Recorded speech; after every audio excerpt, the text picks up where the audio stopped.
Assalamualaikum warahmatullahi wabarakatuh. Waalaikumsalam.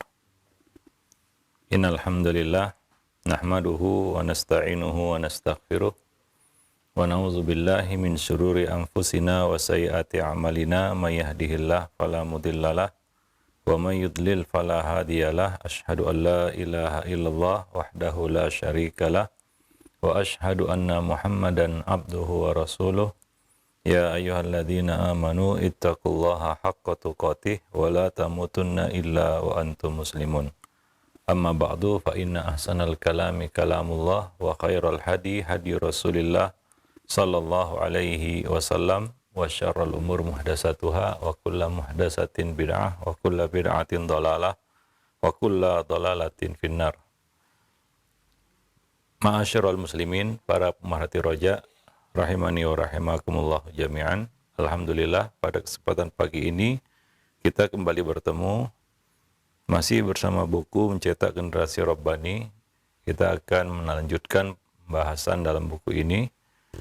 Kita bersyukur kepada Allah yang masih memberikan keafiatan, kesehatan kepada kita semua, dan tidak lupa kita limpahkan salawat dan salam untuk Nabi kita Muhammad sallallahu alaihi wasallam, untuk keluarga beliau, sahabat beliau, dan umat beliau sampai hari kemudian.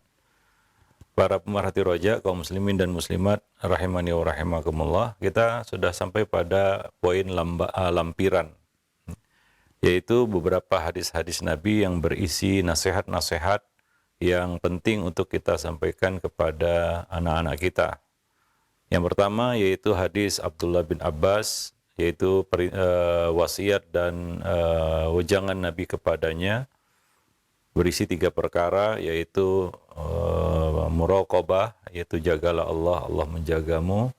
Kemudian tauhid, ya, jika engkau berdoa maka berdoalah kepada Allah. Dan yang ketiga adalah iman kepada takdir, bahwa segala sesuatu yang terjadi sudah ditulis oleh Allah Subhanahu wa taala. Tidak perlu disesali, tidak perlu tidak perlu kita menggugatnya ataupun tidak menerima takdir itu. Ya, kita harus bisa menerimanya dengan lapang dada. Nah, ini yang kita sampaikan, ya, hadis ini kepada anak-anak supaya mereka ya bisa ya menjadikan ini sebagai bekal mereka di dalam kehidupan. Ya, menjaga Allah, itu menjaga syariatnya, kemudian bertauhid kepada Allah Subhanahu wa taala, dan beriman kepada takdir. Hadis lainnya yang penting juga untuk kita sampaikan kepada anak-anak adalah ya hadis yang diriwayatkan oleh Imam Muslim dari Abu Hurairah radhiyallahu anhu, yaitu perintah untuk bersungguh-sungguh menjadi anak yang kuat dengan memohon pertolongan kepada Allah Subhanahu wa taala dan jangan berandai-andai.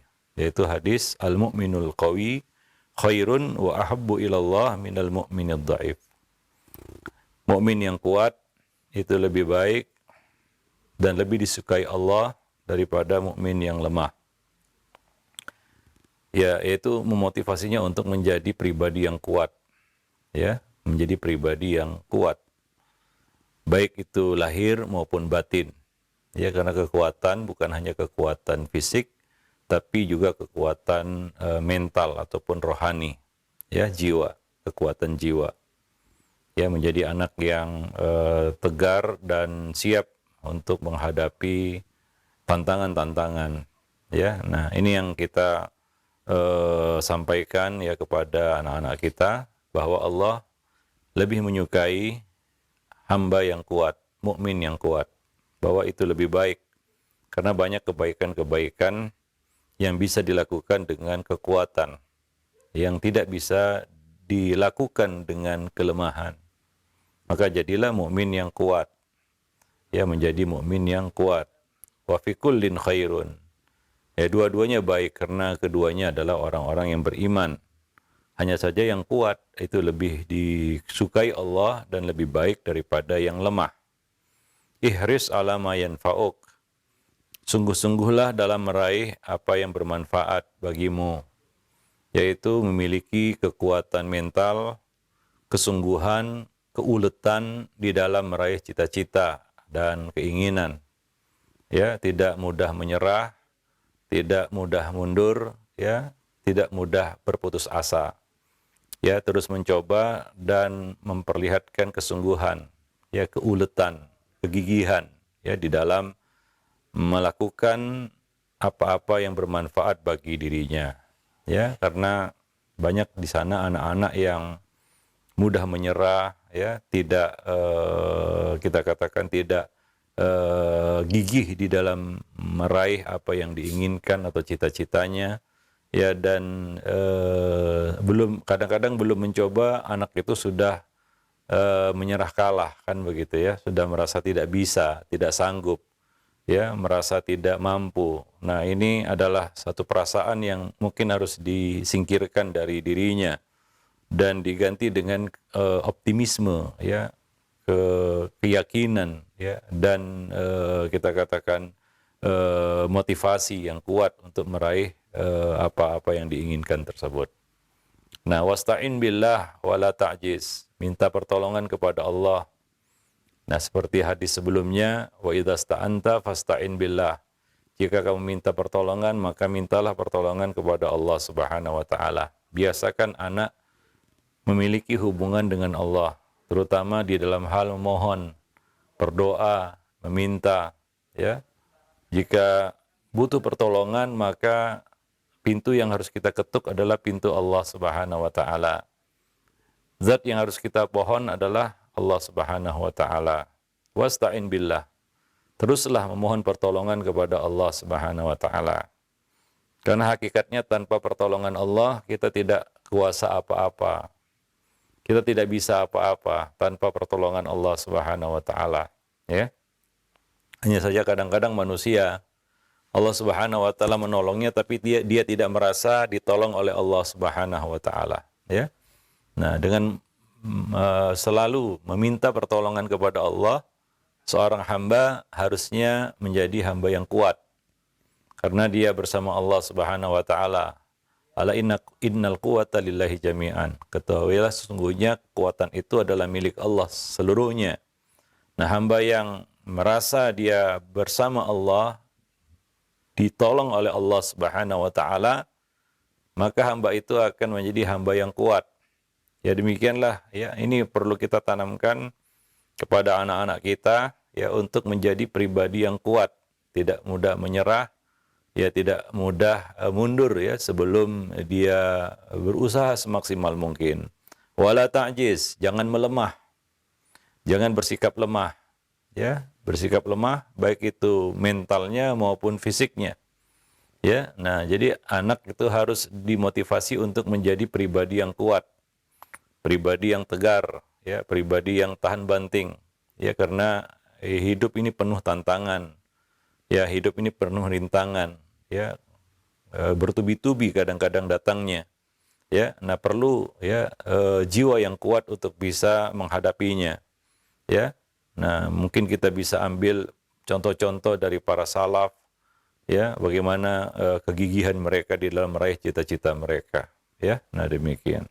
Wa in asabaka syai'un fala taqul. Nah, ini kembali berkaitan dengan takdir, ya. Iman kepada takdir, ayah bunda sekalian, itu perlu kita tanamkan kepada anak-anak kita sejak dini, ya, bahwa ada satu hal yang perlu dia imani, yaitu takdir, bahwa segala sesuatu itu sudah ditulis oleh Allah Subhanahu wa taala di Lauhul Mahfuz 50.000 tahun sebelum Allah menciptakan langit dan bumi, ya. Artinya segala sesuatu yang terjadi itu terjadi atas kehendak Allah, atas pengetahuan Allah, atas perintah Allah Subhanahu wa taala, kun fayakun, ya, dan Allah yang menciptakannya.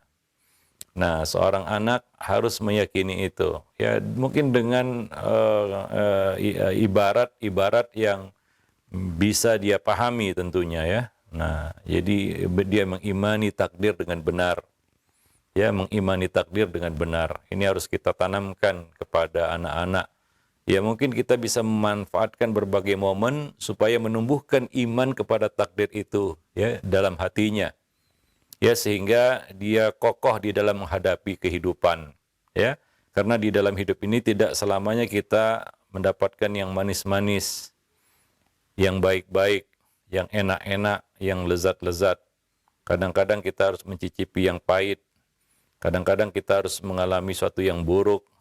Kadang-kadang kita mengalami suatu yang tidak kita inginkan. Ya, maka takdir Nabi bagi jadi dua. Ya, khairun wa syarrun, ya. Khairi wa syarrihi. Ya, beriman kepada takdir yang baik maupun yang buruk. Nah, ini harus kita latih anak kita untuk menerima takdir. Mungkin takdir yang baik nggak jadi masalah ya. Anak-anak, orang dewasa, siapapun, tua muda, ya, takdir yang baik tidak susah untuk diterima, ya. Ya, walaupun ada di sana orang yang tidak menerima walaupun takdir yang baik, ya. Ya, Allah sudah memberikan kebaikan tapi dia juga tidak terima. Ya, tidak terima takdir yang baik itu. Sudah dikasih sehat tapi masih kurang, sudah dikasih harta tapi masih kurang. Ya, dia merasa belum mendapatkan sesuatu yang diinginkannya. Ya. Manusia yang tamak, manusia yang rakus, serakah, ya mungkin takdir yang baik itu nggak cukup baginya. Bagaimana dia diberi takdir yang buruk ya? Takdir yang baik saja dia tidak bisa menerima sepenuhnya. Bagaimana kalau Allah kasih dia, kalau Allah Subhanahu wa taala berikan atasnya takdir yang buruk, ya. Nah, normalnya biasanya takdir yang baik mudah diterima. Anak-anak juga demikian. Kalau terjadi sesuatu yang mereka inginkan, mereka sukai, ya, mereka senangi, maka mereka sumringah, mereka bisa menerima. Bagian yang terberat di dalam iman kepada takdir adalah mengimani takdir yang buruk. Meyakini bahwa itu juga adalah ketetapan dan ketentuan dari Allah Subhanahu wa taala. Bahwa Allah yang menghendaki itu, bahwa Allah yang menciptakan itu, ya. Nah, demikian. Ini adalah bagian yang terberat dalam bab takdir. Mengimani takdir yang buruk. Iman kepada takdir yang buruk ini artinya adalah kita meyakini itu datangnya dari Allah. Allah menghendakinya. Walaupun itu terjadi atas diri kita, ya. Terjadi atas diri kita bahwa kita harus menerima takdir yang buruk itu. Ya, dan mungkin bagi orang dewasa yang sudah dapat berpikir secara jernih, ya, berpikir dengan lebih matang, dia bisa menerima ya takdir yang buruk itu. Ya, bahwa itu ada suatu ketetapan, ketentuan dari langit. Tapi bagi anak-anak, kalau tidak dilatih, kadang-kadang mereka tidak bisa menerima. Ya, mereka bertanya-tanya, kenapa itu terjadi? Kenapa ini terjadi? Kenapa tidak terjadi sebaliknya? Ya, anak-anak kadang-kadang suka juga menanyakan tentang takdir kepada orang tua, dan orang tua ya harus memanfaatkan momen itu ya untuk menanamkan iman kepada takdir yang benar kepada anak-anak mereka. Ya, maka salah satu hadis yang bisa kita pakai untuk menanamkan itu kepada anak-anak adalah hadis ini.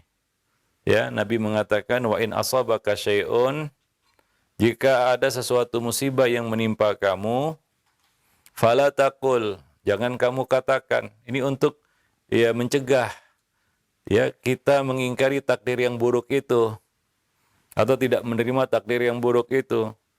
Maka jangan katakan lau anni fa'altu kadza kana kadza wa kadza. Ya, kalau aku tadi melakukan ini, niscaya tidak akan begini dan begitu. Ya, maksudnya ingin menghindari takdir yang buruk itu. Berusaha untuk menolak takdir yang buruk itu. Ya. Nah, maka stop berandai-andai. Jangan biasakan anak itu berandai-andai dalam arti kata, dalam artian berandai-andai terhadap sesuatu yang tidak baik, ya. Nah, demikian, yaitu berandai-andai seandainya tidak terjadi seperti ini, seandainya tidak seperti itu, harusnya seperti ini. Ya, ini adalah satu hal yang kadang-kadang muncul dalam hati ya. Namanya syaitan ya, syaitan membisikkan perkara ini ke dalam hati manusia. Ya, anak-anak juga kadang-kadang dia tidak bisa menerima itu. Ya, maka perlu dilatih untuk bisa menerima sesuatu yang tidak diinginkannya, sesuatu yang tidak disukainya. Mengajarinya doa yang diajarkan Nabi SAW. Apabila terjadi sesuatu yang tidak diinginkan, maka ucapkanlah alhamdulillah ala kulli hal. Ya, segala puji bagi Allah atas segala kondisi, ya, supaya dia bisa menerima itu, ya, bisa menerima itu dengan benar, ya, dengan baik, ya, dengan keimanannya kepada takdir. Wallahu alam bisawab, ya. Nah, walakin, ya, qul, akan tapi katakanlah, ini salah satu kata-kata yang juga harus kita ajarkan kepada anak, yaitu qadarullah wa masya'a fa'al, ya. Ini adalah takdir Allah, ya, wa masya'a fa'al, apa yang Allah kehendaki pasti akan terjadi.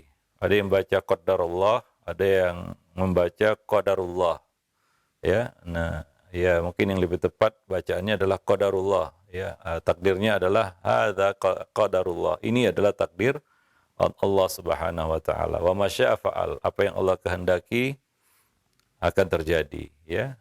Nah, demikian. Ini doa-doa, ucapan-ucapan yang harus kita ajarkan kepada anak-anak kita, ya, ketika terjadi sesuatu yang tidak diinginkan, ya, terjadi, ya. Nah, demikian.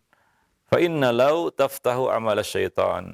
Karena berandai-andai itu akan membuka peluang bagi syaitan. Itu untuk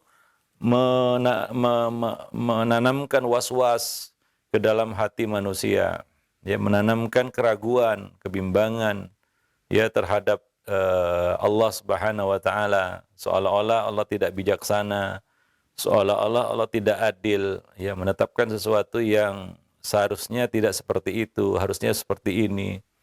Ya, lama-lama manusia jika dia terus mengikuti launya, dia mungkin akan mengatakan sebaiknya yang jadi Tuhan saya bukan Allah Subhanahu wa taala. Karena Allah tidak bijaksana. Kayaknya apa yang saya pikirkan lebih bijaksana daripada apa yang ditetapkan Allah. Nah, ujungnya bisa seperti itu, ya. Nah, demikian. Ya, jadi dilatih untuk menerima takdir yang buruk. Karena, ya, ketika manusia selalu mempertentangkan kehendaknya dengan kehendak Rabbul Alamin, ya, dia tidak mengakui bahwa di atas kehendak manusia adalah kehendak Allah.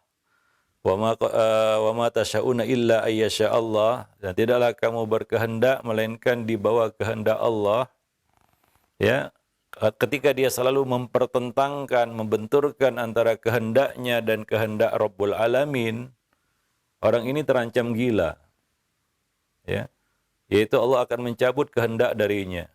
Ya, rata-rata orang gila ya seperti itu penyebabnya. Ya, ketika terjadi sesuatu yang tidak dia inginkan dan dia berusaha untuk membenturkan kehendaknya. Mau saya seperti ini, tapi mau Allah lain, begitu, ya. Nah, ketika itu selalu dia lakukan, ya, ini bisa terancam Allah cabut, ya, kehendaknya, sehingga dia tidak punya kehendak, jadilah dia orang gila. Dan kita lihat kasus-kasus bunuh diri juga kebanyakan ketika ia dicoba dengan sesuatu yang buruk, ya, dalam hidupnya. Ya, Allah berikan kepadanya takdir yang buruk. Ketika dia tidak punya iman kepada takdir yang benar, ini bisa berujung kepada bunuh diri juga. Ya, rata-rata pelaku bunuh diri itu ketika dia membenturkan antara kehendaknya dan kehendak Allah Subhanahu wa taala, seolah-olah kehendaknya lah yang lebih bagus, kehendaknya lah yang lebih adil, kehendaknya lah yang lebih baik dibanding kehendak Allah Subhanahu wa taala. Tapi kenyataannya yang terjadi tetap kehendak Rabbul Alamin, bukan kehendak kita. Ya, kehendak manusia di bawah kehendak Rabbul Alamin. Nah, ketika dia tidak bisa menerima ini, ya, setan mudah masuk dan bisikinya dengan bisikan-bisikan mautnya, ya, dibisikilah hamba ini untuk bunuh diri. Ya, nah, untuk menunjukkan bahwa kehendaknya lah yang lebih superior daripada kehendak Allah Subhanahu wa taala. Allah tidak menghendaki mati, aku menghendaki mati, maka dia pun bunuh diri, kan begitu. Nah, ini memang perlu ditanamkan ini sejak dini kepada anak-anak, iman kepada takdir. Karena tantangan hidup kita nggak tahu, ya, seberat apa itu, sesulit apa itu tantangan hidup. Ya, ujian yang Allah berikan kepada kita. Ya, memang ujian tidak melebihi kemampuan manusia, tapi manusia kadang-kadang dia selalu mengikuti bisikan musuhnya, yaitu syaitan. Ya, nah demikian. Sehingga, ya, ujian yang sebenarnya ringan itu menjadi berat dia lewati karena ya dia diganggu oleh musuhnya. Nah, demikian. Maka perlu ya menanamkan iman kepada takdir yang benar kepada anak-anak, ya, supaya ini bisa menjadi bekal hidup mereka nanti. Ya, kita nggak tahu di hadapan kita, sepeninggal kita, ya, mungkin ya Allah Subhanahu wa taala memberikan umur panjang kepada mereka, ya, ya mereka tentunya melanjutkan kehidupan ini tanpa kita. Ya, kita nggak tahu rintangan ujian apa yang bakal akan mereka hadapi di kemudian hari. Yang pasti tentunya akan lebih berat daripada sekarang. Ya, kesulitan-kesulitan hidup mungkin akan lebih berat ya, mendatang. Nah, mereka perlu modal untuk menghadapi itu. Ya, iman kepada takdir yang benar adalah salah satu modalnya. Sehingga orang itu tidak mudah guncang, ya tidak mudah stres, tidak mudah depresi, tidak mudah tertekan dengan konsekuensi-konsekuensi dunia. Yang kadang-kadang kita mengikuti konsekuensi dunia itu, sehingga kita sendiri yang tertatih-tatih ya, terseok-seok untuk mengikutinya. Nah, demikian. Wallahu a'lam bishawab. Nah, maka ajarkan doa-doa ini, alhamdulillah ala kulli hal, supaya hati itu lebih bisa nerimo lah ya, kita katakan menerima takdir yang buruk ya, tidak sesuai dengan keinginan. Ajarkan juga ucapan qadarullah wa masya'a fa'al, ya masyaallahu kana wa ma lam yasha' lam yakun. Ini adalah kata-kata yang ya perlu kita ajarkan kepada anak-anak kita ya. Demikian pula hadis sebelumnya ya. Ya, wa'lam annal ummata idza law annal ummata jami'an, ya, seandainya semua umat manusia seluruhnya berkumpul istama'u ala ayyamfa'uka bi syai'in, untuk memberikan manfaat kepadamu, mereka tidak akan mampu, lam yanfa'uka illa bi syai'in qad katabahu Allahu laka, tidak akan mampu mereka lakukan kecuali yang telah Allah tetapkan untukmu. Nah, demikian. Kadang-kadang ujian itu ya seperti itu. Ya, keuntungan, ya, keberhasilan, kesuksesan sudah ada di depan mata. Rezeki sepertinya sudah di tangan, tinggal masuk ke mulut, tapi tiba-tiba buyar semuanya, ambiar, ya. Nah, itu kadang-kadang terjadi dalam hidup. Ya, keuntungan yang sudah di depan mata yang sangat besar ya, ternyata ambiar begitu ya, hilang gitu ya. Lenyap. Ya, ternyata takdir berkata lain, Allah menghendaki lain, bahwa itu bukan rezeki kita, walaupun sudah di depan mata.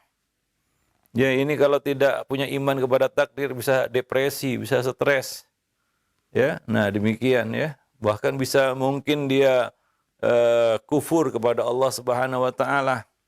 Ya, seperti tadi, bisa jadi gila juga, bisa bunuh diri juga kan begitu ya. Nah, ketika ini terjadi di dalam hidup, ya. Nah, atau sesuatu yang sudah di tangan, ya Allah cabut darinya, ya. Satu yang buruk terjadi, ya, itu bisa saja ya dialami oleh seorang dalam hidupnya. Maka modal iman kepada takdir yang benar ini perlu. Maka dari itu ya, ini salah satu hikmah Nabi menyampaikan pelajaran iman kepada takdir ini kepada seorang bocah. Ya, di sana kan banyak rukun iman yang lainnya ya. Ada rukun iman, ya, iman kepada malaikat, iman kepada hari kiamat, ya, iman kepada kitab suci, iman kepada nabi dan rasul, itu kan rukun iman semua. Tapi dari 3 pelajaran yang Nabi sampaikan kepada Abdullah bin Abbas, orang bocah saat itu, 3 perkara penting. Ya, yaitu muraqabah, tauhid, uluhiyah, dan iman kepada takdir. Iman kepada takdir. Ya, nah demikian. Walaupun kita katakan semua rukun iman itu penting, tapi ya ini berkaitan dengan modal hidup ya. Berkaitan dengan sesuatu yang pasti dia alami dalam hidupnya dan dia perlu itu. Ya, bagi seorang bocah dia perlu itu saat itu juga begitu ya. Karena takdir ini kan terus menyertai manusia selama hidupnya. Manusia hidup dengan takdirnya kan begitu. Nah, Maka dia perlu modal ini ya supaya dia tahu bagaimana iman kepada takdir yang benar. Wallahu a'lam bissawab. Ya, ini beberapa pelajaran-pelajaran yang bisa dipetik dalam hadis tersebut. Demikian pula ya hadis Nabi yang lain yang diriwayatkan oleh Al-Imam Tirmidzi dengan hadis yang sahih dari Abu Dzar Al-Ghifari, ya, Nabi mengatakan 3 pesan juga, pesan penting, ya, ittaqillah haitsu ma kunta wa atbi'is sayyi'atal hasanata tamhuha wa khaliqin nas bi khuluqin hasanin. Ini 3 poin penting pelajaran yang perlu kita sampaikan juga kepada anak-anak, ya. Bertakwa kepada Allah dimanapun kamu berada, ya, karena dia tidak selamanya bersama orang tua, ya, ya, nanti ada kondisi, ada keadaan di mana yang ada hanyalah antara dia dan Allah Subhanahu wa taala, ya, maka kita kasih bekal takwa, ittaqillah, bertakwa kepada Allah. Jadi pesan takwa ini adalah pesan yang universal. Nabi sampaikan kepada para rasul, para nabi dan rasul, dan kepada manusia lainnya. Allah berkata kepada nabinya, ya ayyuhan nabiyyu taqillah, wahai nabi bertakwalah kamu kepada Allah. Ya, pesan takwa inilah pesan yang harus kita sampaikan kepada siapapun, bahkan kepada diri kita sendiri. Ya, kepada yang tua, yang muda, ya, kepada wanita, pria maupun wanita, kepada siapapun, ya, termasuk kepada anak-anak. Ittaqillah, ya, bertakwalah kepada Allah haitsu ma kunta, dimanapun kamu berada. Dan ini adalah hakikat dari takwa dengan sebenar-benar takwa. Takwa dimanapun kita berada. Wa atbi'is sayyi'atal hasanata tamhuha. Yang pertama ini adalah hablun minallah. Ya, perkara yang memperkuat hablun minallah adalah takwa kepada Allah. Fis sirri wal alan, dalam keadaan sendiri maupun di tengah keramaian. Ya, dimanapun kamu berada. Ini modal dalam menjalin, membina hablun minallah. Wa atbi'is sayyi'atal hasanata tamhuha. Iringilah keburukan itu dengan kebaikan, niscaya akan menghapusnya. Ini adalah hubungan hamba dengan dirinya sendiri. Kalau tadi hubungan hamba dengan Allah Subhanahu wa taala, nah ini yang kedua ini adalah hubungan hamba dengan dirinya sendiri. Ya, diri kita yang mungkin banyak salah, banyak kurang, ya, banyak keliru, ya. Nah, itu yang terjadi. Ya, kita nggak bisa lepas dari dosa. Ya, tapi ya jangan, ya, kita katakan memburukkan diri dengan keburukan yang kita lakukan. Itu nggak boleh. Salah satu perkataan yang tidak boleh dikatakan oleh seorang mukmin adalah khabuthat nafsi. Sungguh buruk diriku ini. Ya, kadang-kadang ada sebagian orang yang memburuk-burukkan dirinya sendiri. Apalah aku ini yang membuat dia berputus asa dari rahmat Allah Subhanahu wa taala. Ya, mungkin dia mau membuat iktiraf, pengakuan atas dosa-dosanya, tapi ya kadang-kadang ujungnya tidaklah berujung kepada taubat. Tapi justru dia malah berputus asa, dia merasa dirinya sudah hancur, sudah habis, ya sudah tamat, nggak ada baiknya lagi, nggak tertolong lagi, ya. Nah, ini akan melemahkan semangatnya untuk bertaubat, memperbaiki diri, ya, apapun bagaimanapun kesalahan itu, ya, kita harus menghapusnya dengan kebaikan. Maka ini adalah hubungan antara hamba dengan dirinya sendiri. Jangan katakan, ini perkataan tadi yang kita tidak boleh ucapkan adalah khabuthat nafsi. Sungguh buruk diriku ini. Ya, nggak boleh kita memburuk-burukkan diri kita sendiri sehingga setan masuk ke dalam hati kita, membuat kita berputus asa dari rahmat Allah. Ya, dari bertaubat, ya, dan merasa nggak ada peluang lagi, ya, sudah hancur. Ada sebagian orang seperti itu. Ketika dia buat dosa, ya siapa yang nggak buat dosa? Lalu dia berputus asa dengan memburuk-burukkan dirinya sendiri. Nah, ini harus kita hindari. Maka pesan kedua yang disampaikan Nabi di sini adalah wa atbi'is sayyi'atal hasanata tamhuha. Ya, iringilah perbuatan-perbuatan yang buruk itu dengan perbuatan-perbuatan yang baik, ya. Jangan berputus asa untuk memperbaiki diri. Ya bagaimanapun buruknya apa yang sudah kita lakukan, itu bisa kita perbaiki. Nah ini juga harus kita tanamkan kepada anak-anak kita, ya supaya mereka ya tidaklah kalau buat dosa dan kesalahan itu seperti langit mau runtuh, ya bintang mau jatuh begitu ya, sehingga ya sudah kepalang basah, hancur-hancurlah sekalian begitu kira-kira kan, itu kan ya ciri-ciri orang-orang yang berputus asa. Allah mengatakan ya salah satu ayat yang kita perlu ajarkan kepada anak-anak seperti yang kita sebutkan sebelumnya adalah wala ta'iasu mir rauhillah. Janganlah berputus asa dari rahmat Allah Subhanahu wa taala. Al-qunut min rahmatillah termasuk dosa besar. Ya, dan itu biasanya terjadi ketika orang itu ya memburuk-burukkan dirinya sendiri. Ya, seolah-olah ya nggak ada baiknya lagi, nggak bermanfaat, nggak guna lagi dia berbuat baik karena dia sudah hancur. Nah, ini dari syaitan itu. Bagaimanapun ya kesalahan yang kita lakukan, ya masih ada peluang untuk memperbaiki diri. Ya bahkan orang yang sudah membunuh 100 jiwa, ya tidak tertutup kemungkinan baginya, tidak tertutup peluang baginya untuk bertaubat. Dan apabila dia bertaubat, Allah bisa terima taubatnya. Allah Maha penerima taubat. Nah, demikian. Jadi atbi'is sayyi'atal hasanata tamhuha. Iringilah keburukan itu dengan kebaikan, niscaya akan menghapusnya. Kebaikan di sini umum ya. Kebaikan itu bisa yang paling tinggi kebaikan setelah berbuat dosa adalah taubat. Amal yang paling tinggi yang dilakukan setelah berbuat dosa adalah taubat. Taubat itu adalah amal. Allah perintahkan itu, watubu ilallahi jami'an ayyuhal mu'minun la'allakum tuflihun. Bertobatlah kamu seluruhnya wahai orang-orang yang beriman, semoga kamu menjadi orang-orang yang menang. Ya. Kebaikan di sini juga adalah dengan melakukan hal-hal yang dapat menghapus dosa. Ya, misalnya ibadah-ibadah sunnah yang dapat menghapus dosa, bahkan ibadah-ibadah wajib, ya bahkan antara sholat satu ke sholat berikutnya, ya antara Ramadan ke Ramadan, ya haji yang kita kerjakan itu adalah amal-amal penghapus dosa. Banyak-banyak melakukan kebaikan karena kita banyak dosanya. Nah demikian ya. Wallahu a'lam bishawab. Ini adalah hubungan hamba dengan dirinya sendiri, ya hamba dengan dirinya sendiri, ya. Nah yang ketiga, ya di dalam hadis ini adalah hubungan hamba dengan manusia. Hablun minan nas. Gimana cara untuk menjalinnya? Membina hubungan dengan manusia secara baik, yaitu wa khaliqin nas bi khuluqin hasanin. Bergaullah dengan manusia ya dengan akhlak yang mulia.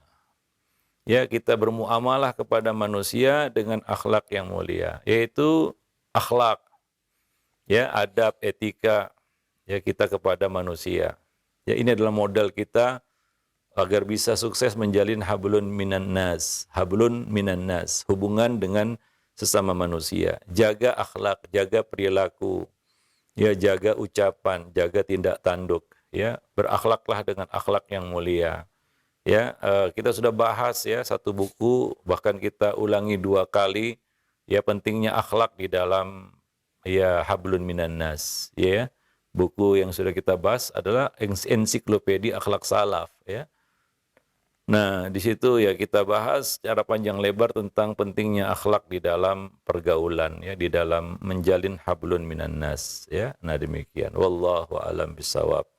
Nah, jadi ini adalah hadis yang penting juga untuk kita sampaikan ya, sendi-sendi kehidupan ini, hablun minallah, ya hubungan hamba dengan penciptanya. Yang kedua, hubungan hamba dengan dirinya sendiri. Kemudian hubungan hamba dengan sesama manusia yang lainnya, sesamanya. Ya, nah demikian. Wallahu a'lam bishawab. Baik, itu beberapa hadis ya yang perlu kita sampaikan kepada anak-anak kita sebagai pelajaran ya bagi mereka. Ya kita cuplik hadis ini lalu kita ya kita masukkanlah ya pelajaran-pelajaran penting itu kepada mereka. Wallahu a'lam bishawab. Aqulu qouli hadza astaghfirullah li wa lakum lisairil muslimin innahu huwal ghafurur rahim. Nah, baik, syukran jazakallahu khair atas materi yang telah disampaikan. Mudah-mudahan ini menjadi nasihat yang berharga untuk kita semua, terkhusus bagi kita orang tua yang berusaha untuk mendidik anaknya ke jalan yang lurus, yang mudah-mudahan Allah mudahkan anak kita menjadi anak-anak yang soleh dan soleha. Baik, untuk selanjutnya kami buka sesi interaktif, sesi soal jawab bagi Anda para pemerhati roja sekalian yang ingin bertanya. Sekali lagi, Anda bisa mengirimkan pertanyaan di pesan WhatsApp. Dan sudah ada beberapa pertanyaan di layanan pesan singkat. Dari hamba Allah yang berada di Jakarta. Assalamualaikum warahmatullahi wabarakatuh. Ya Ustaz, ketika anak berusia SMP, seberapa besarkah kita serahkan untuk memilih masalah pendidikan mereka? Apakah bisa dikatakan 50%, 50%, ataukah kita sebagai orang tua memilihkan apa yang kita inginkan dari anak tersebut? Ya, Nah, ya, lembaga pendidikan ya itu tentunya perlu survei ya, pengetahuan luar dalam tentang lembaga pendidikan itu kan begitu ya, kurikulum yang dipakai, tenaga-tenaga pengajar yang apa namanya yang bekerja di situ, yang bertugas sebagai pendidik. Banyak ya hal-hal yang perkara-perkara yang perlu kita perhatikan berkaitan dengan lembaga pendidikan. Bukan ya sekedar melihat fasilitas bangunannya yang indah kan begitu ya, sarananya yang lengkap, itu kan sebenarnya tidak berkaitan langsung dengan pendidikan sebenarnya ya. Nah, ya lebih kepada ya kita katakan eh, eh, kalau bisa disebut ya aksesorisnya lah ya, pelengkapnya ya, begitu ya. Inti dari pendidikan itu adalah ya pelaku pendidikan, yaitu guru di sini ya, SDM-SDM-nya ya. Kemudian juga kurikulum yang dipakai ya, kemudian suasana pendidikan.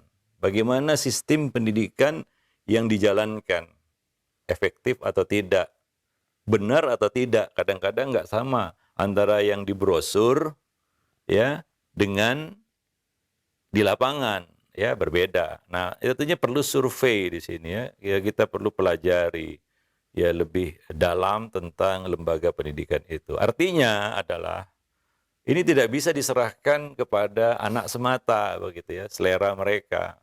Mungkin mereka dengar-dengar dari teman-temannya, ya, mungkin mereka lihat di internet ya. Mungkin mereka juga tahu itu dari mungkin ada sekarang kita kata pameran-pameran pendidikan kan begitu ya.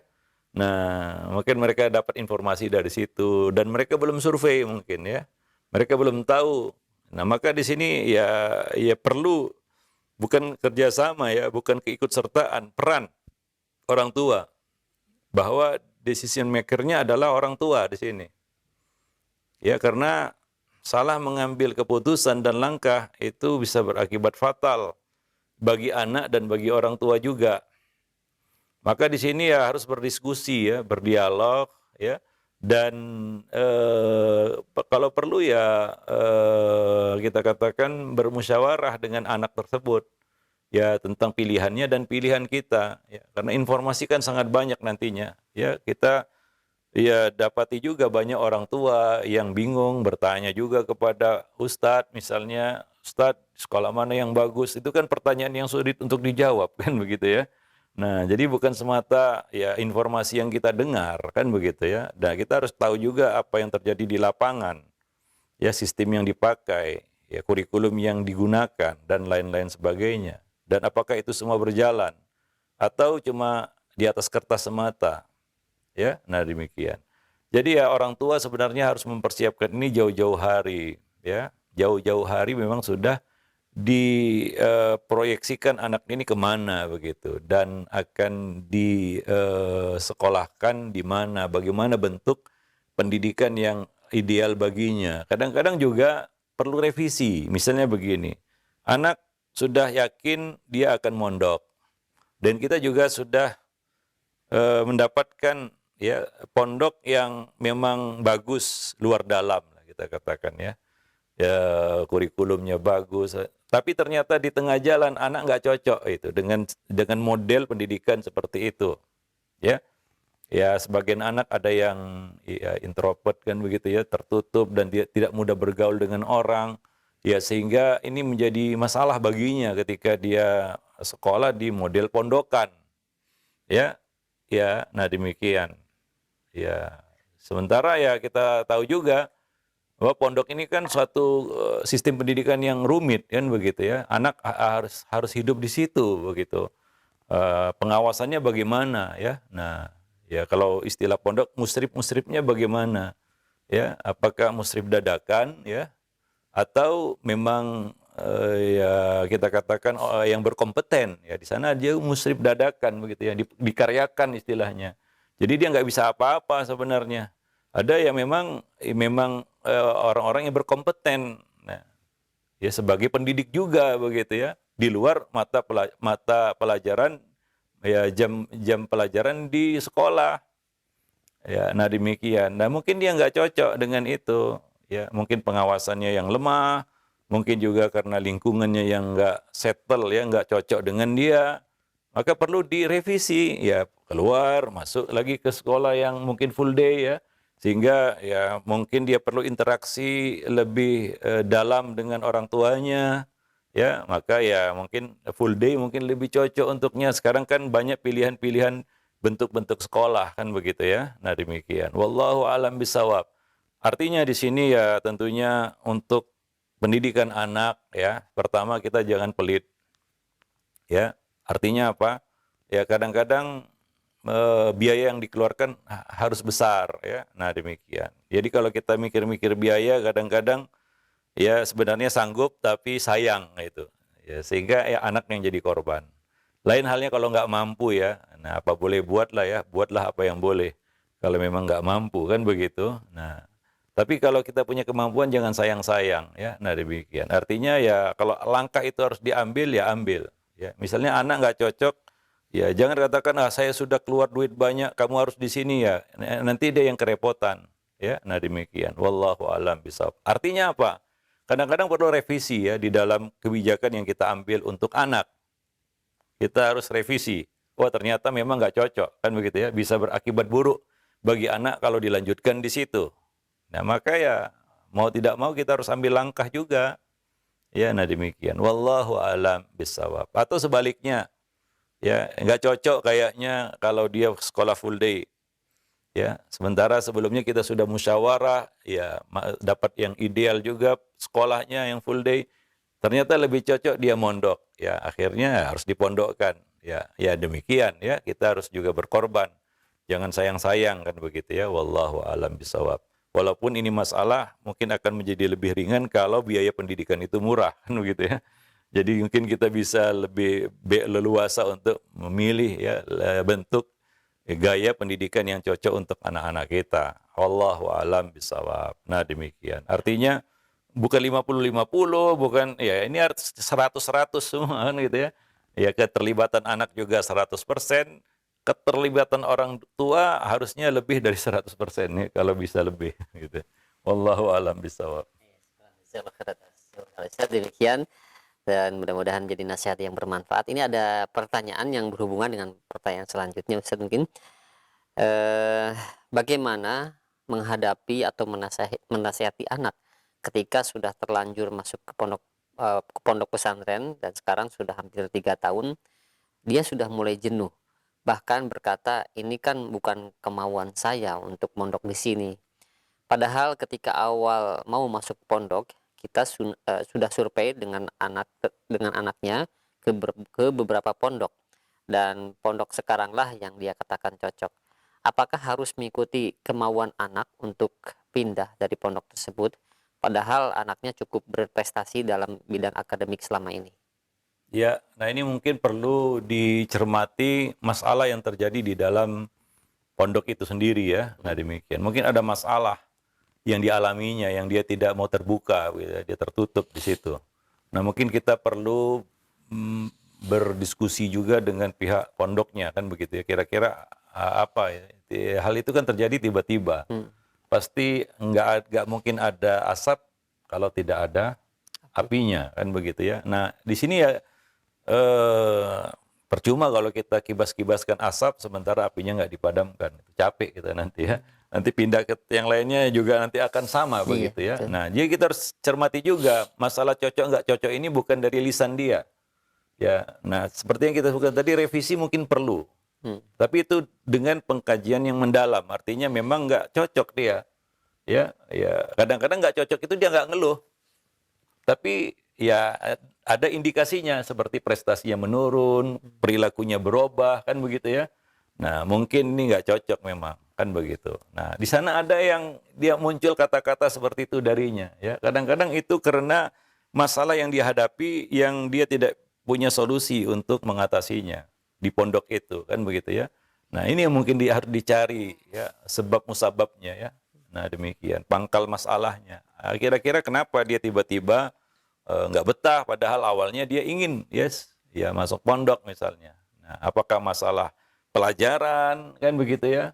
Mungkin ya dia tidak bisa mengikuti pelajaran atau mungkin karena masalah bulian ya itu ya mungkin juga perlu dicermati oleh pihak sekolah untuk kalau bisa meminimalisir atau bahkan mungkin menihilkan ya kasus-kasus bulian di sekolah, terutama di pondok, kan begitu ya. Nah demikian. Perlulah patroli itu guru-guru ya, musrif-musrif jangan makan gaji buta saja, kan begitu ya. Dia harus aktif itu, mendeteksi ya apakah ada kasus-kasus bulian itu di pondok, karena ini sangat sensitif. Itu anak itu hidup di situ soalnya. Ya, itu bisa berakibat buruk kepada kesehatan mentalnya, jiwanya, begitu ya. Jadi ini bukan masalah kecil, bukan masalah sepele, ya. Nah demikian. Maka ini harus aktif. Nah pihak sekolah juga harus mencermati itu. Makanya kita katakan ya, pondok itu, ya sistem pendidikan model pondok adalah sistem pendidikan yang sangat rumit. 24 jam anak itu di situ. Hmm. Ya dia harus mencermati apa gejala-gejala fenomena yang muncul di tengah-tengah anak didiknya. Dan itu bukan perkara yang mudah. Kasus-kasus asusila mungkin bisa saja terjadi dan ditutup-tutupi oleh anak-anak. Ya, nah disinilah harus aktif pihak sekolah untuk mencermati ada indikasi-indikasi yang mencurigakan atau yang agak aneh begitu ya.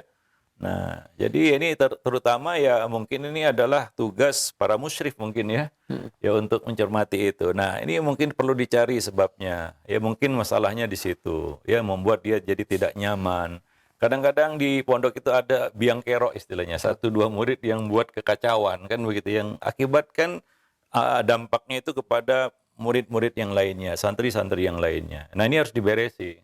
Ya, nah demikian. Ya kadang-kadang anak-anak yang punya pengaruh karena bapaknya, karena orang tuanya yang punya kedudukan ya punya status yang mungkin dalam tanda kutip lebih kan begitu ya. Ya, mungkin maaf anak ustadz misalnya, ya atau anak kepala sekolah misalnya, itu bisa terjadi dan ini benar-benar terjadi sebenarnya. Yang akhirnya dia berbuat semena-mena membuat anak-anak lain menjadi korban bulian, nggak nyaman kan begitu ya, terganggu belajarnya. Nah, ini pihak sekolah harus ya kita katakan cermat ya mengamati hal-hal semacam ini ya sehingga kondisi belajar itu ya kondisi ya menuntut ilmu itu menjadi kita katakan nyaman ya bagi anak-anak didik. Nah demikian wallahu alam bisawab. Ya kadang-kadang ya begitulah ya karena kasus-kasus bulian ini semakin hari semakin parah sehingga anak itu berontak. Ya, mungkin dia malu menceritakan kepada orang tuanya. Ya. Dia cuma ngomong seperti itu. Ya, dia nggak nyaman lagi, dia merasa berat, dia merasa terganggu dan lain sebagainya.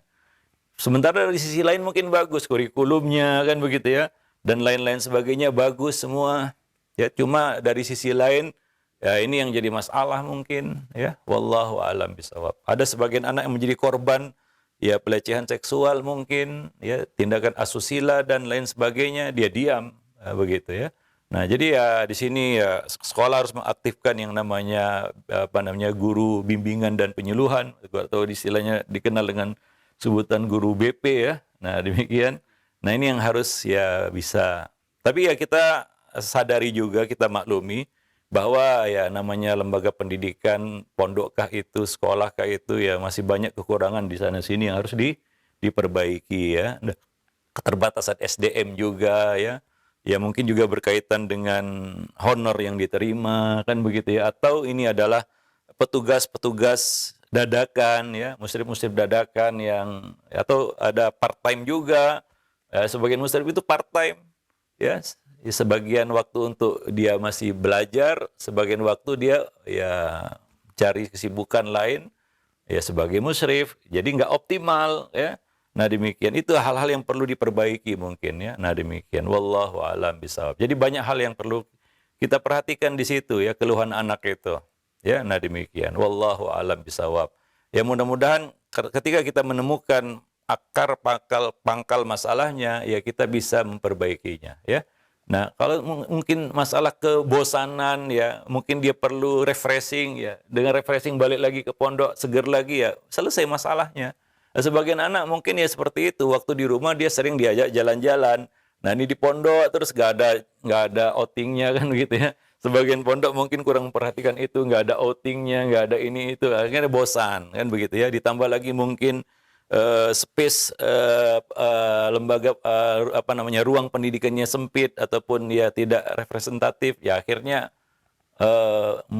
menumbuhkan kebosanan juga ya pada diri anak-anak didik atau para santri.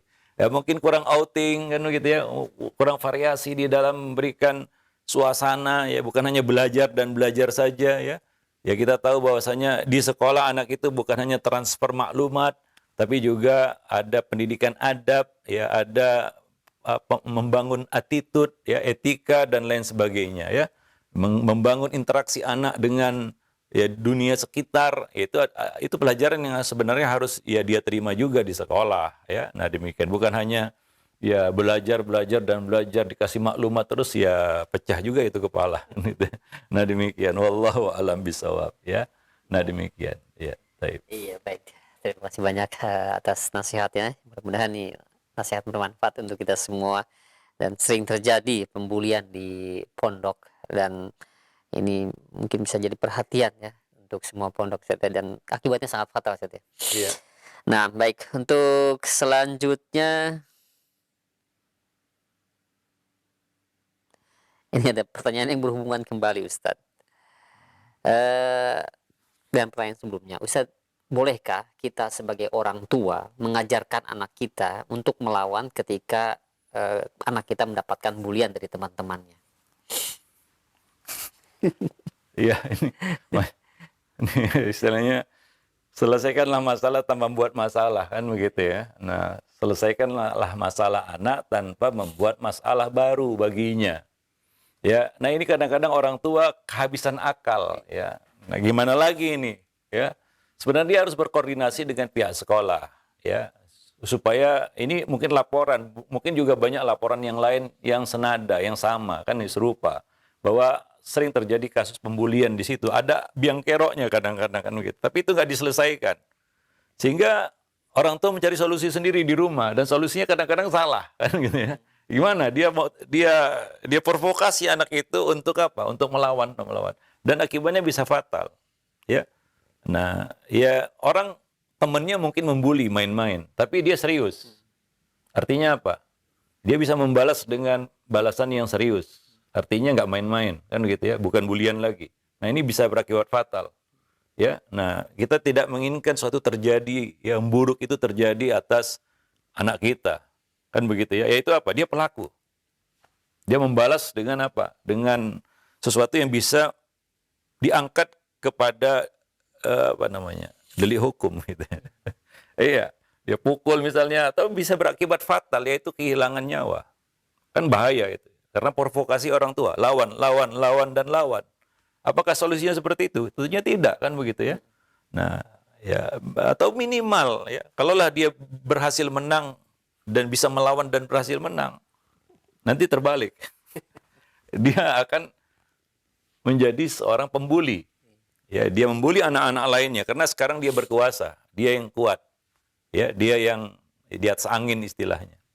Nah, ini tentunya akan jadi lebih buruk lagi kan gitu ya. Nah, kemarin anak melapor kepada orang tua bahwa dia dibully.